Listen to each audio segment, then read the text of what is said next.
Welcome to the Nevis Newscast for Tuesday, June 5th, 2018. I'm Donis Wilkinson-Keynes.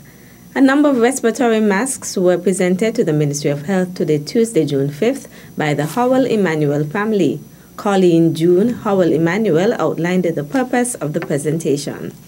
And I had to go to the hospital, to the emergency room. And I was able to get breathing treatments there and made me feel so much better. And I thank the nurses and the physician that treated me during that period of time. One of the things that I did once I got back was to make sure that I went ahead and purchased some masks so that anyone, children or adults going to the hospital, would be able to get the breathing treatments. And I hope that this will help. And as we go forward, any further assistance, I'd be happy to assist. She presented the items to the Junior Minister of Health in the Nevis Island Administration, the Honorable Hazel Williams, who in turn thanked the family for what she deemed a timely donation. On behalf of the Ministry of Health and on behalf of the entire Nevis Island Administration, I would like to thank you for this very worthwhile gesture. I am happy that you have come forward to be, as PS indicated, our newest partner in terms of delivering health care on Nevis. At the Ministry of Health, we want to make health care everyone's business, and so we do appreciate what you have done, and we encourage other persons to come on board as we try to deliver top-notch healthcare service in Nevis. You are aware that we are in the process of constructing the new diagnostic wing, and so going forward we would encourage persons to make other commitments, other donations, because we would have to outfit that new wing once it has been completed. Also present at the handing over ceremony were Permanent Secretary in the Ministry of Health, Nicole Slack-Liburd, and representative of the Howell family, Tessa Howell. Today, Tuesday, June 5th, the New Zealand High Commissioner to St. Kitts and Nevis, Her Excellency Jan Henderson, and her deputy visited the Charlestown Primary School as a follow-up to the donation of the shade house that was constructed at the school in collaboration with the Inter-American Institute for Cooperation on Agriculture, IICA, more than 2 years ago. After being given a tour of the shade house by Director of Agriculture Randy Elliott and Principal of the Charlestown Primary School Latoya Jeffers, Her Excellency Henderson gave her impressions of the project. I am so delighted with this project. I came here over 2 years ago, and the head teacher of the school explained that they wanted to really get the children involved in the school feeding school lunch program, and she was very passionate, and I thought I want to look for a project that works with New Zealand's themes of agriculture and of women's empowerment and of children's empowerment, and so this project seemed to meet all of the themes that we were looking for.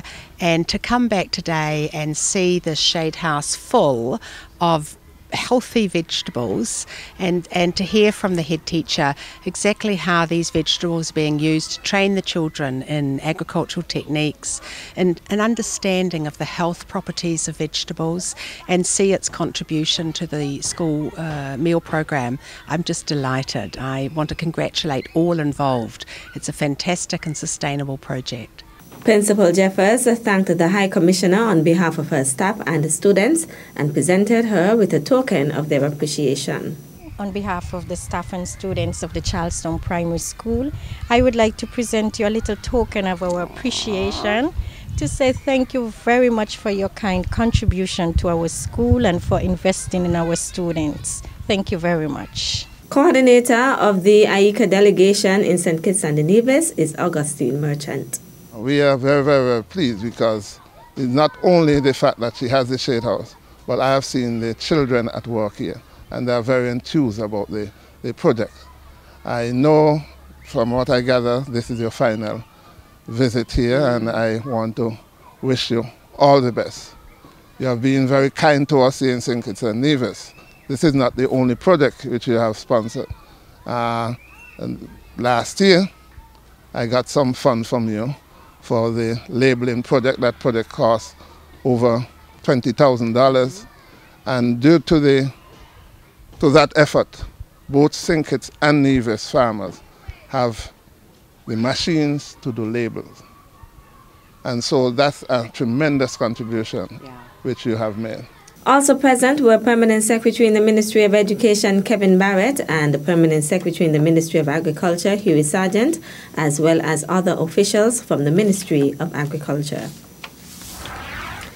The reveal of the Culturama 44 contestants will take place on Friday, June 5th at the Charlestown waterfront beginning at 5:30 p.m. Executive Director of the Culturama Secretariat, Abernathy Liburd, notes that for the first time, all of the participants for the various shows for Culturama 44 will be revealed at the launch. We will be revealing all of our senior pageant contestants, and we have a full slate of contestants this year. Mr. Cool, Miss Culture, and Miss Culture Swimwear. We will also be revealing, probably for the first time in many years, our Talented Youth contestant, Mr. and Miss Talented Youth pageant contestants.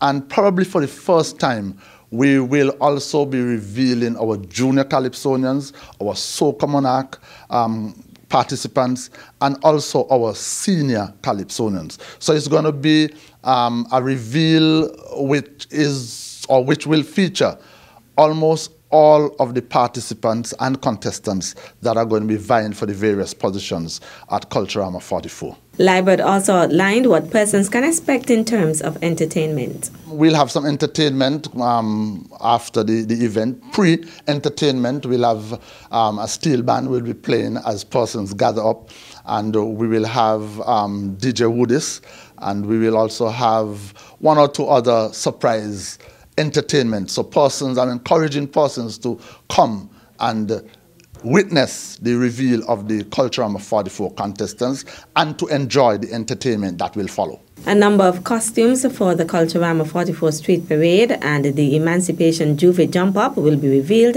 at the June 15th event. The theme for this year's festival is Fet, Food, Folklore, Culturama 44. Still to come, continue to do great things. I wish you success and God's blessing. We'll give you the details after this break.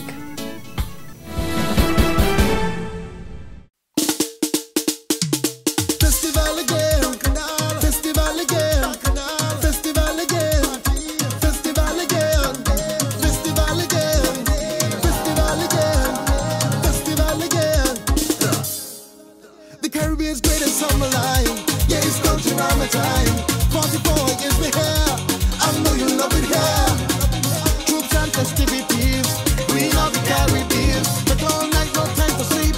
Emancipate with we. Fet, food and folklore. Culturama 44. Fet, food and folklore. Welcome to our island shore. Fet, food and folklore. Entertainment to die for. Fet, food and folklore. Culturama 44.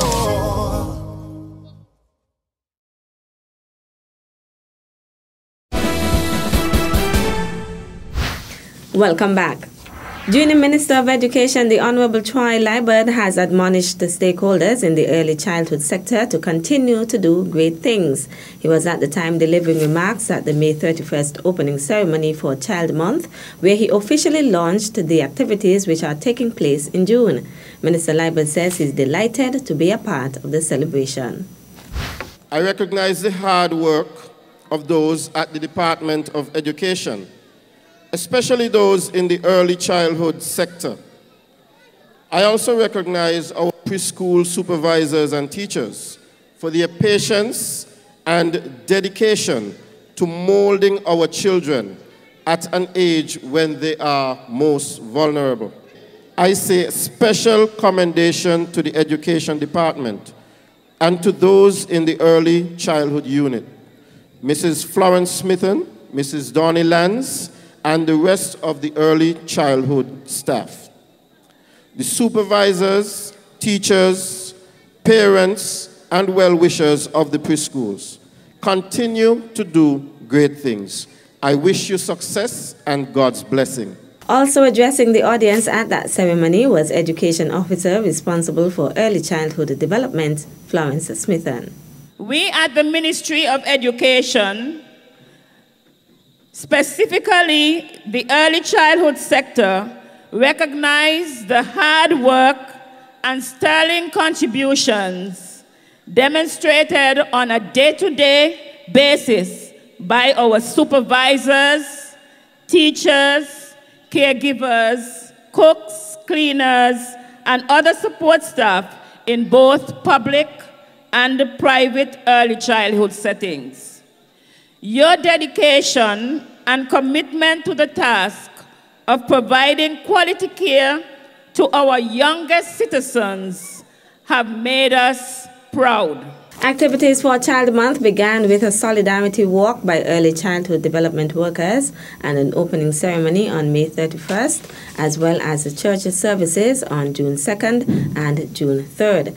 The activities will continue on Friday, June 8th, with a street parade and a T-shirt day, Little Delegates Enactment Concert on June 14th, Kids Athletics on June 20th, a bake sale on June 22nd, and a staff development session for early childhood development workers on June 28th.